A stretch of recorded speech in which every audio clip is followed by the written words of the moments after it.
جب بھی اس طرح کی کوئی بات ہو جو اللہ تبارک و تعالیٰ کی طرف سے ہم پر انعام ہو تو اس پر اللہ تبارک و تعالیٰ کا شکر ادا کرنے کی کوشش کیا کیجیے۔ ویسے ہم قلبی طور پر تو اللہ کا شکر ویسے بھی ادا کرتے ہیں کہ اللہ کا احسان ہے کہ اللہ نے ہمیں دیگر لوگوں سے بہت بہتر رکھا، لیکن اگر اس کا زبان سے بھی اظہار ہو جائے تو یہ دوہرا ثواب مل جاتا ہے، ایک تو قلب سے ذکر کرنے کا اور ایک اپنے زبان سے بھی اس کا تلفظ کرنے کا۔ تو کہہ دیجیے ایک بار پھر الحمدللہ۔ اور حقیقتاً یہ بھی اللہ تبارک و تعالیٰ کا کرم ہے، اس کا فضل ہے، اس کا ہی انعام ہے کہ اس نے ہمیں ان لوگوں میں شامل فرمایا کہ جو لوگ صحابہ کے ذکر کے ساتھ ساتھ اہل بیت کا بھی ذکر کرتے ہیں۔ اب تھوڑا سا معاشرے میں غور کریں نا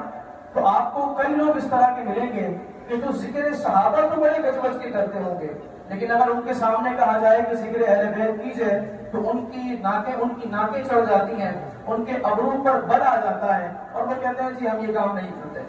چند لوگ آپ کو ایسے بھی ملیں گے کہ جو ذکر اہل بیت تو کرتے ہوں گے لیکن ذکر صحابہ میں، شان صحابہ میں معاذ اللہ تنقیص بیان کرتے ہیں، لیکن اللہ کے کرم سے، اللہ کے فضل سے ہمارا جو عقیدہ ہے، ہمارا جو کانسیپٹ ہے، ہمارا جو نظریہ ہے وہ ہمارے امام نے پہلے بیان فرما دیا تھا کہ اہل سنت کا ہے بیڑا پار اصحاب حضور، نجم ہے اور ناؤ ہے اطرت رسول اللہ کی۔ امام اہل سنت نے میرے نبی کریم علیہ السلام کی ایک حدیث کی شرح بیان فرمائی کہ نبی کریم علیہ السلام نے ارشاد فرمایا تھا کہ میرے یہ جو تمام اصحاب ہیں یہ نجم یعنی ستاروں کی مانند ہے، اور جو میری